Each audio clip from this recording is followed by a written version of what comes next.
Després de 2 setmanes de descans, torna Ontinyent en viu.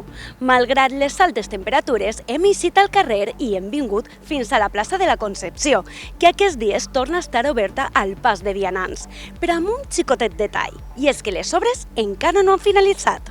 Des del darrer cap de setmana, les tanques que limitaven les obres de la plaça de la Concepció han desaparegut. La sorpresa per a molts ha sigut veure la imatge que presenta aquesta. El boca a boca començava i aquesta és l'explicació que arribava a alguns. De cara a las fiestas de Ontinyent lo que han hecho ha sido hormigonar todo esto para poner las carpas y según tengo entendido luego lo van a picar todo y van a continuar con la remodelación de la plaza. Són molts actes de festes els que finalitzen en la plaça de la Concepció o passen per ella, com per exemple la desfilada final del dilluns de les ambaixades. Per a alguns, tant festers com a públic, no els apanya molt aquesta situació.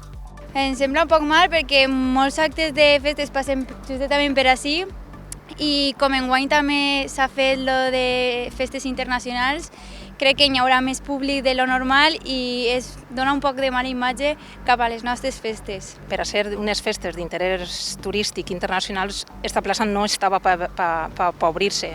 Jo crec que la imatge que anem a donar no és gens bona. És una obra que suposadament tenia que estar acabada, finalitzada per a ara i això encara li falta molt. I les condicions en les que l'han deixat jo crec que no són les ideals. Les veig inclús perilloses.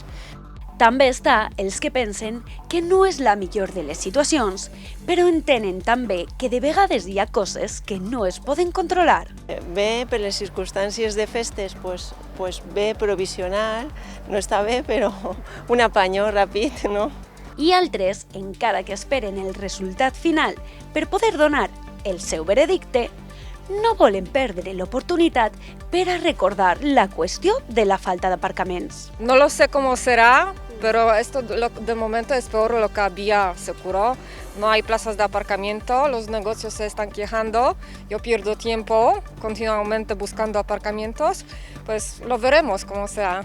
Aquest no és l'escenari ideal per a uns moros i cristians que s'estrenen com a festes d'interès turístic internacional, però també és cert que de vegades les obres comporten certs imprevistos.